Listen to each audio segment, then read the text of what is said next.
सभी का स्वागत है। सभी को सोन्योम दर्शकों, आप उम्मीद करता हूँ कि आप अच्छे होंगे। और आज हम इस एकांत वादी में आए हैं और मैं चाहता हूँ कि मैं आपको कुछ यहाँ के व्यूज़ दिखाऊं। तो ये यहाँ का सुरम्य प्राकृतिक वातावरण है।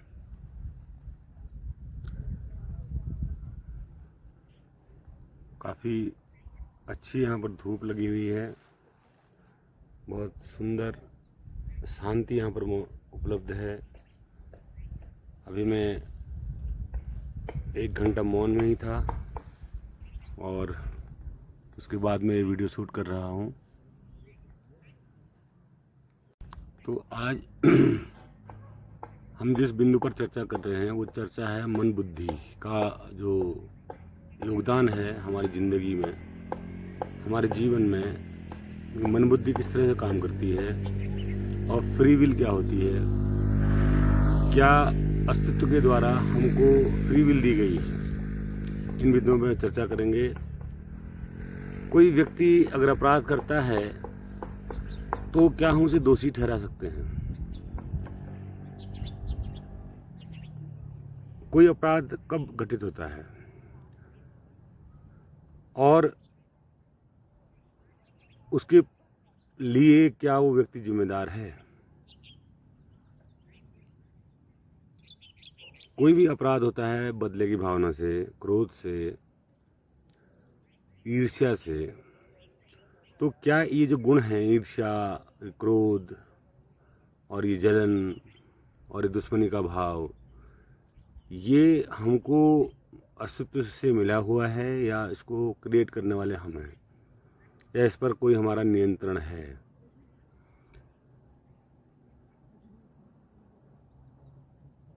काफ़ी लोग कहते हैं कि जो मान्यता है लोगों की, डेस्टिनी एक चीज़ होती है कि डेस्टिनी में जो लिखा है वो होगा, जो आपके भाग्य में लिख दिया गया है वही होगा, आपका उसमें कोई बस नहीं है।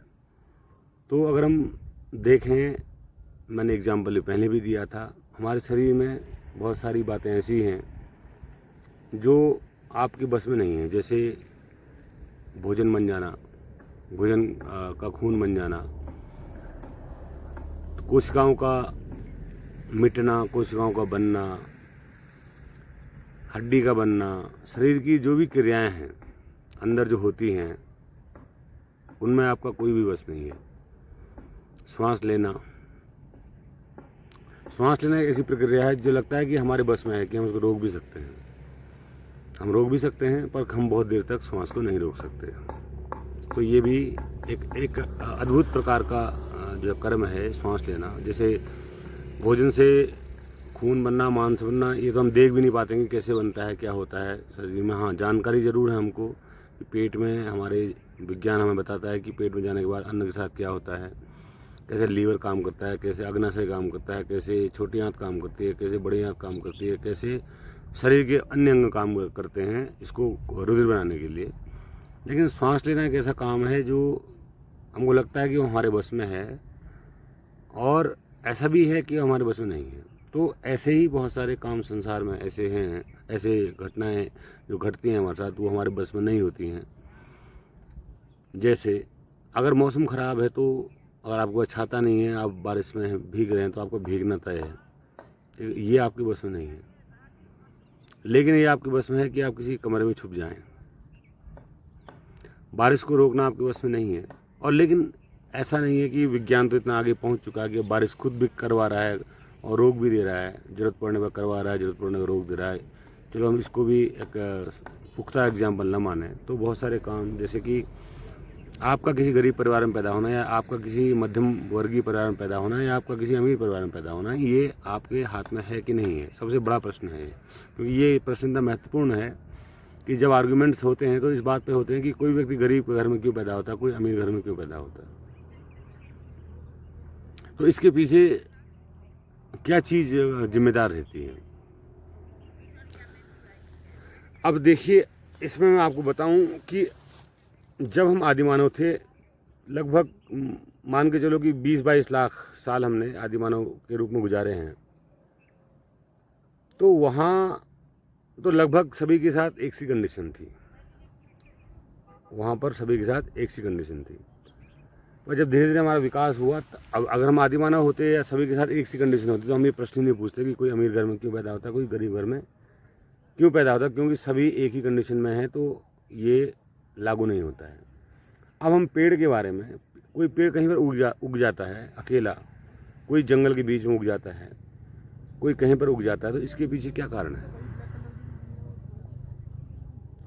तो इसमें बहुत सारे फैक्टर काम करते हैं, बहुत सारे फैक्टर, कि जो पेड़ का बीज वहाँ पर गिरा, उस वक्त हवा चल रही थी या कोई चिड़िया उस बीज को लेके आई, चिड़िया का उड़ना, उसी वक्त में उड़ना, उसी वक्त में उस बीज का लाना, उसी वक्त में वहाँ पर गिरना, तो ये क्या है, अस्तित्व के द्वारा रचा गया एक प्रक्रम है जिसमें ये सब चीज़ें होती हैं।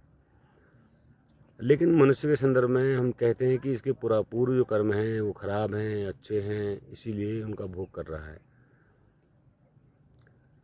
तो कहीं किसी हद तक और कहीं ये बात सहमत होने योग्य है, क्योंकि जब आप कोई कर्म करते हैं तो उसका प्रतिफल अवश्य मिलता है।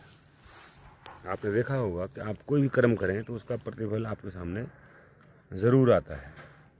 अब माना आपने किसी की हत्या कर दी और आप बच गए और आप बड़े मज़े से अपना जीवन जी के चले गए, तो जो आपने हत्या करी उस कर्म का प्रतिफल तो नज़र नहीं आया, तो उस कर्म का प्रतिफल आपको कब नज़र आएगा?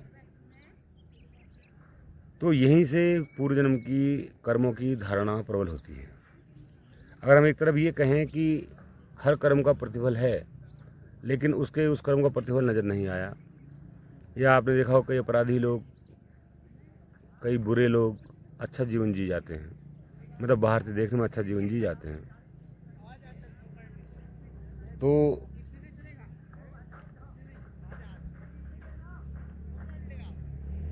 हमको लगता है कि ये कोई देखने वाला नहीं है। अब हम सबसे बड़ी बात यहाँ पर ये भी आती है कि जैसे जिस व्यक्ति ने मर्डर किया, क्या वो वाकई में अच्छी गाड़ी उसके पास है, घर उसके पास अच्छा है और बाहर से लग रहा है कि वो अच्छा जी रहा है, क्या वो वाकई में आत्मिक रूप से भी उतना अच्छा जी रहा है? क्या उसको अपराध बोध नहीं है? क्या उसको इस बात का अफसोस नहीं है? कहीं न कहीं वो एक अपराध बोध में जी रहा होगा। तो और कहीं न कहीं उसके जीवन में दूसरे किस्म की परेशानियां होंगी, जिससे उसका जीवन पीड़ाजनक होगा। तनाव उसकी ज़िंदगी में हो सकता है, चिंता उसकी ज़िंदगी में हो सकती है, कोई अन्य तरह की समस्या उसकी ज़िंदगी में हो सकती है। अगर उसके बाद जितना उसने कर्म पाप का किया, जो गलत काम किया उसने, उसका दंड अगर उसको किसी और रूप में मिल गया, तो वो आपका कर्म नल एंड वॉइड हो गया, बराबर हो गया। अगर नहीं मिला तो हमारी जो क्वांटम मेमोरी होती है, जो कभी नष्ट नहीं होती है, उसमें वो रिकॉर्ड रह जाता है और वो रिकॉर्ड ऊर्जा क्षेत्र में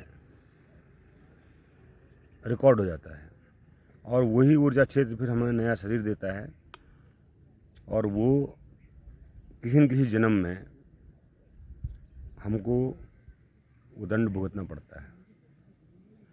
यहाँ पर पूर्व जन्म और की जो अवधारणा है उस पर भरोसा मैं इसलिए करता हूँ कि मैंने खुद अपने घर में इन घटनाओं को होते हुए देखा है, पूर्व जन्म की घटनाओं को होते हुए देखा, और खुद अपने पास्ट लाइफ रिग्रेशन में जाने के बाद मुझे अपने पूर्व जन्म के बारे में पता चला है और प्रमाणित भी हुआ है। ऐसा नहीं कि खाली पता चलना मतलब एक हेलुसिनेशन भी हो सकता है, इल्यूजन भी हो सकता है।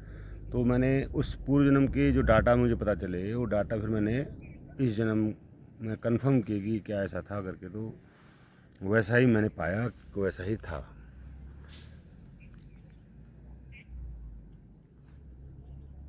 तो लेकिन वो जो अवधि होती है, जैसे जब आदमी मरता है और मरने से दूसरे जन्म तक लेने की जो अवधि होती है, वो हमारे अनकॉन्शियस में रिकॉर्ड होती है, और अनकॉन्शियस में गहरे में रिकॉर्ड होती है। तो जब आप पास्ट लाइफ रिग्रेशन का प्रयोग करते हैं तो आप वहीं तक पहुंच पाते हैं जो फिजिकल वर्ल्ड में जो चीज़ें हुई हों, यानी कि आपने फिजिकल वर्ल्ड में जो जिया है वहाँ तक आप देख पाएंगे, समझ पाएंगे कि हाँ ऐसा मेरे साथ हुआ। लेकिन जैसे आप फिजिकल वर्ल्ड को छोड़ के मेटाफिजिकल वर्ल्ड में चले जाते हैं और उसकी जो स्मृतियाँ होती हैं कि आत्मलोक की जो स्थितियाँ हैं वहाँ पर क्या आपने जीवन जिया। जैसे अगर मेरी मृत्यु 1958 में हुई, ऐसा मुझे ध्यान है कि 1958 में हुई, तो वो 58 के बाद मेरा जन्म 79 में हुआ। तो उस बीच का जो समय है 1958 से 79 के बीच का जो समय है, तो उसकी स्मृति करना थोड़ा सा मुश्किल होता है। वो ऐसा है जैसे हम स्वप्न देखते हैं, रात में स्वप्न देखते हैं और सुबह हम भूल जाते हैं। रात में देखा गया स्वप्न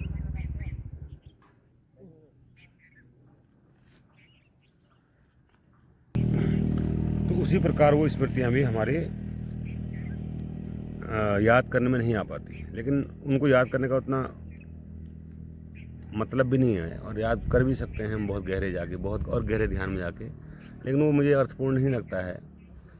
अगर हमारा पिछला जन्म हुआ है तो इसका मतलब ये है कि हमारा जो एग्जिस्टेंस है वो आफ्टर डेथ होता है, और हमारे जो कर्मों का जो हिसाब है वो भी होता है।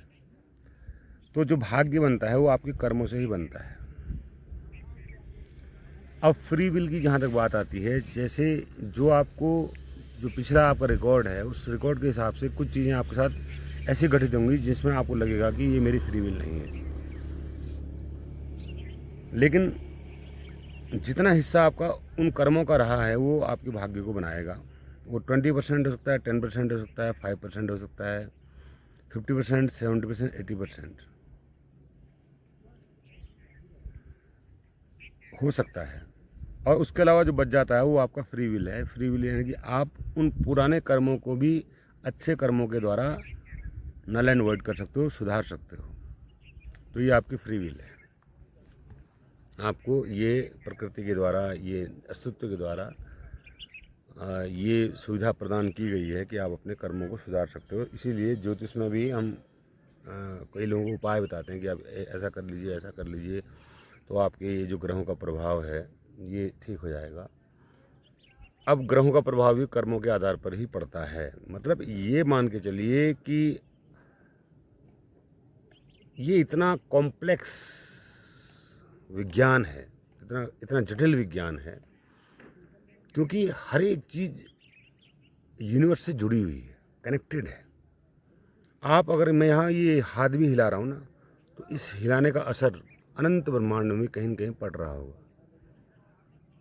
तो हम इतने कनेक्टेड हैं, मैं जो बोल रहा हूँ इसका भी पूरे ब्रह्मांड में असर पड़ रहा होगा कहीं न कहीं, किसी न किसी रूप से। और ये जो अंदर से मेरी आवाज़ आ रही है, ये मैं झूठ बोल रहा हूँ या सच बोल रहा हूँ, इस बात का भी प्रभाव पड़ रहा है इस पूरे ब्रह्मांड में। तो इसीलिए इतना जटिल ये जो है विज्ञान है, और हर एक चीज़ विज्ञान है। यहाँ अस्तित्व में कुछ भी ऐसा नहीं है जो विज्ञान से परे हो। विज्ञान का मतलब नियम, लॉज, हर एक चीज़ नियमों से बंधी हुई है। ऐसा कोई व्यक्ति कहीं बैठकर हमको देखने वाला नहीं है, हम ही स्वयं को देख रहे हैं। हमारे ही कई रूप हैं, हमारे ही कई रूप हैं। हमारा वो रूप जो फिजिकल वर्ल्ड को देख रहा है, एक रूप वो है। एक वो रूप वो है जो कॉस्मिक वर्ल्ड को देख रहा है। एक रूप वो है जो आपके ऊर्जा संसार से आपकी भावनाओं को देख रहा है, मन को देख रहा है। तो वो जो दृष्टा है आपके भीतर मौजूद, वो भी अलग अलग तलों से आपको आपकी निगरानी कर रहा है। वो निगरानी इसलिए कर रहा है ताकि आपका वो जो खाका है, वो जो रिकॉर्ड है वो बना रहे, कुछ भी चीज़ मिस ना हो। आपकी यहाँ कंप्यूटर की कोई फाइल डिलीट हो सकती है, करप्ट हो सकती है, पर यहाँ जो कॉन्शियस चेतना है, चेतना में जो आपका रिकॉर्ड हो जाता है वो एकदम सॉलिड रिकॉर्ड होता है, भाव सहित रिकॉर्ड होता है, भावना सहित। जैसे कि आपने जीवन में कोई पाप नहीं किया, लेकिन पाप के भाव हमेशा करते रहे आप, तो वो आपका एक प्रकार से पाप करना ही हो गया, आपने भाव किया उसका। तो इस तरह की रिकॉर्डिंग होती है हमारे चेतना में, कॉन्शियस में। क्योंकि ये कब समझ में आता है, जब आप अपने आँखों को, कानों को बंद कर लेते हैं, विचारों को बंद कर लेते हैं, जब आप शून्य आकाश में गोता लगाते हैं, तो आपको समझ में आता है कि वहाँ क्या हो रहा है, कि आपका जो कॉस्मिक वर्ल्ड है, आपका जो एस्ट्रल वर्ल्ड है, वो कैसा है, क्या है। बड़े बड़े विद्वान जैसे विकास दिव्यकीर्ति जी हैं, उनकी मैं कई बातें सुनता हूँ, पर परसों मैंने उनका इंटरव्यू देखा तो उन्होंने कहा कि मैं ध्यान नहीं कर पाता हूँ। ओशो मेरी ज़िंदगी में टर्निंग पॉइंट थे, पर मैं उनको जो है पूरे ढंग से जो है मैं नहीं एक्सेप्ट कर पाता हूँ और मैं ध्यान नहीं कर पाता हूँ। मैं योग करता हूँ और घर में मेरी टीचर आती है योग कराने के लिए, ध्यान कराने के लिए। तो वो एक प्रकार से, जब तक आप किताबी ज्ञान कितना जो है इकट्ठा कर लोगे, आप किताबें पढ़कर कितना ज्ञान इकट्ठा कर लोगे, किताबें पढ़कर आप जो ज्ञान इकट्ठा करोगे वो दूसरों का ज्ञान है, पहली बात, वो आपका निजी अनुभव नहीं है। जब तक आप ध्यान की गहराइयों में नहीं उतरेंगे, तब तक आपका जो ज्ञान है वो प्रमाणिक ज्ञान नहीं माना जा सकता है। लेकिन मैंने अपने जीवन में क्या महसूस किया, मैंने जीवन में जो महसूस किया, मैंने भी पढ़ा, बहुत सारा पढ़ा। ऐसा नहीं कि मैंने पुस्तकें नहीं पढ़ी, मैंने भी पढ़ी, और तब तक पढ़ी जब तक मन का शोधन नहीं हो गया। मन में जो धारणाएं थी, जैसे एक धारणा, ईश्वर की धारणा मेरे मन में पिछले साल तक थी, 2024 तक। फिर अचानक एक ध्यान प्रयोग से वो जाती रही। समझ में आ गया कि जिस ईश्वर के बारे में हमारा मन एक कल्पना कर रहा है, ऐसा कोई ईश्वर है ही नहीं, है ही नहीं। और वो जो भी है वो अस्तित्व के रूप में मौजूद है, वो दृष्टा के रूप में मौजूद है, वो साक्षी के रूप में मौजूद है, हमारे भीतर मौजूद है और सब जगह मौजूद है। ऐसा नहीं हो कि कहीं कहीं गैर मौजूद हो। और वो गैर मौजूद जो है, जो सब जगह मौजूद है, वो तुम ही हो और कोई और नहीं है। तो मैं ये कहता हूँ कि ऐसा कोई ईश्वर नहीं है कि जो आपको स्वर्ग देगा या नर्क देगा या दंड देगा या पुरस्कार देगा। ऐसा कोई ईश्वर कहीं नहीं है। दंड और पुरस्कार आपके कर्मों के द्वारा आपको स्वतः ही मिलेगा। अगर आप शराब पीकर गाड़ी चला रहे हैं, आपने कर्म किया शराब पीने का, और गाड़ी आपका फिर जो है डिसबैलेंस हुआ आपका, क्योंकि आपका फिजिकल जो एल्कोहल का काम है कि आपके जो बैलेंसिंग सिस्टम को डिसबैलेंस कर देने का, आप डिसबैलेंस हुए, और डिसबैलेंस हुए तो ग्रेविटी ने अपना काम किया और आपको गिराया और आपका एक्सीडेंट हो, हाथ टूट गया, पाँव टूट गया, इवन आपकी डेथ भी हो सकती है। तो यहाँ पर वो कर्म जो आपने किया, तो वहाँ पर आपने अपनी प्रज्ञा का इस्तेमाल नहीं किया, अपने विवेक का इस्तेमाल नहीं किया। जब आप जो शराब पी रहे थे, आपने इतनी शराब पी ली कि, और उसके बाद फिर आप बेहोश हो गए और आपकी मृत्यु हो गई। अब यहाँ सोचने वाली बात है, अब ये जो मृत्यु हुई है, ये क्यों हुई? आपके विवेक में ताला क्यों लगा? आप ऐसा क्यों सोच पाए? आप ऐसा क्यों सोच पाए कि जो है मुझे ऐसा करना चाहिए? तो यहाँ पर जो काम करता है, आपकी बुद्धि और विवेक में भी उन कर्मों का प्रभाव होता है जो आपने कभी किए थे। तो आपकी बुद्धि जो है कुंद हो गई, समझ नहीं पाए आप। तो बुद्धि भी, अब यहाँ पर जब अगर आप ध्यान करते होंगे और आपका साक्षी भाव जगा होगा, तो आपको समझ में आएगा कि मेरी बुद्धि कुंद हो रही है। तो फिर आप जो है उस घटना से बच जाएंगे।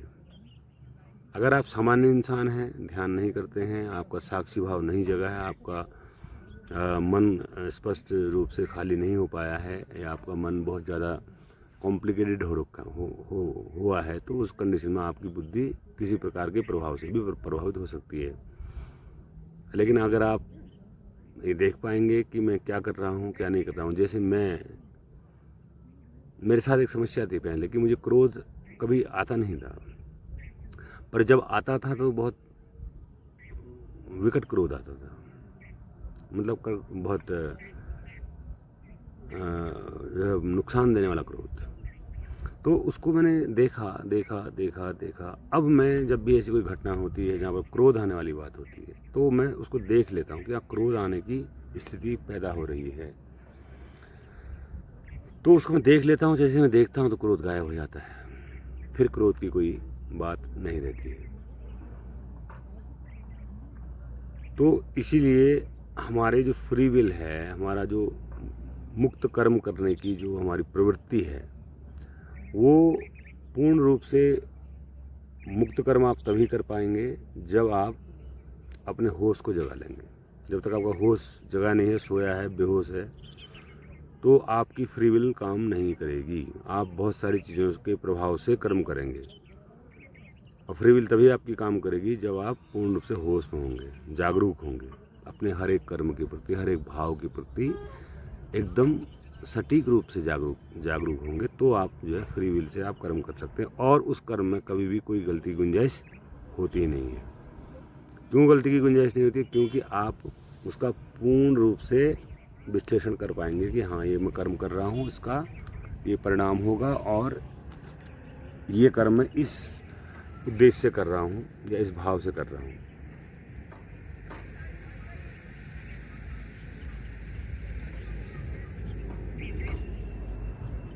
तो इसके अलावा भाग्य बड़ा या कर्म बड़ा, तो मैंने आपको बता दिया। कर्म का ही दूसरा जो पहलू है वो भाग्य है। कर्म से ही भाग्य बनता है, बड़ा छोटा नहीं होता है। जैसे एक सिक्के के दो पहलू होते हैं, एक सिक्का कर्म है तो दूसरा सिक्का भाग्य है। भाग्य वही है जो आपके संचित कर्म हैं, जिनका आपको फल नहीं मिला है, वही आपका भाग्य है, वही आपकी डेस्टिनी है। और फ्री विल भी कंप्लीट फ्री विल नहीं है, उसमें भी कई फैक्टर जिम्मेदार हैं। आपके कर्मों के प्रभाव, आपका जो है मनोदशा, आपके चित्त की दशा, आपकी चेतना की दशा, कि आप जो है किस मनोवृत्ति के व्यक्ति हैं, उस पर भी निर्भर करता है।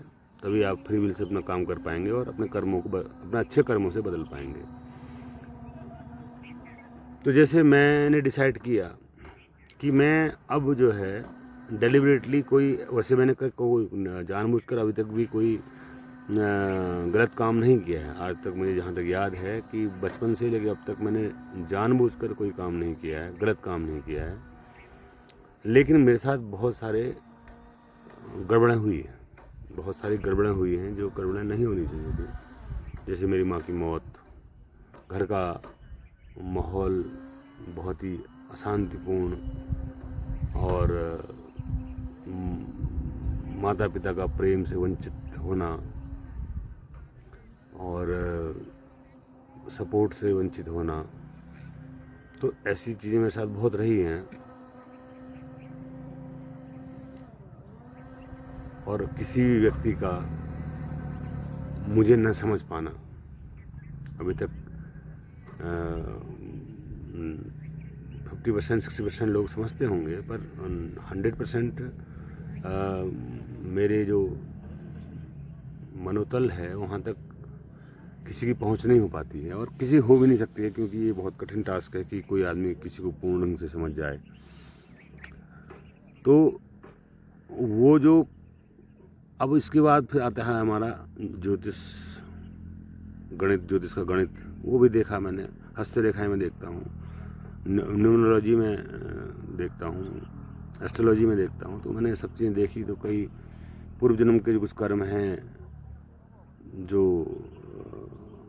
डेलिबरेटली हुए हैं मुझसे, तो उनका परिणाम हुआ है। और अगर किसी को, मैंने ये देखा है अपने पूर्व जन्म के कर्म को, अपने पूर्व जन्म को आधार मानकर, कि अगर कोई दिल से आपको बद्दुआ दे दे, अगर आपने किसी का बुरा किया और वो दिल से आपको बद्दुआ दे दे, तो वो बद्दुआ लगती ही लगती है, 100% लगती है। और कोई आपको दिल से दुआ दे दे, खुश होकर, तो वो भी परिणाम दिखाती है, क्योंकि वो सारी ऊर्जाएं हैं, वो ऊर्जाएं अपना काम करती है।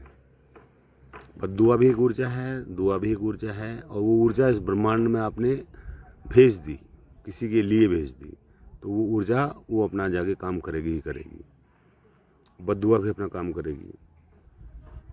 तो इन होल इस वीडियो के अंत में ये कहना चाहूँगा कि आप अपने कर्मों को शुद्ध रखिए और भावों को शुद्ध रखिए, ध्यान करिए, अपने मन को समझिए, अपने भावों को समझिए, और जो भी आपके साथ हो रहा है उस पर बहुत ज़्यादा चिंता मत करिए। उसको ये मानिए कि ये रिफ्लेक्स एक्शन है किसी कर्म का, और ये मुझे ही भुगतना पड़ेगा। तो उसको आप स्वीकार भाव से प्रसाद के तौर पर स्वीकार कर लीजिए। तो कभी भी आपके जीवन में कोई तनाव या कोई चिंता, कोई संताप नहीं पैदा होगा। तो मिलते हैं किसी अगले भाग में, तब तक के लिए सभी को मेरा शून्य।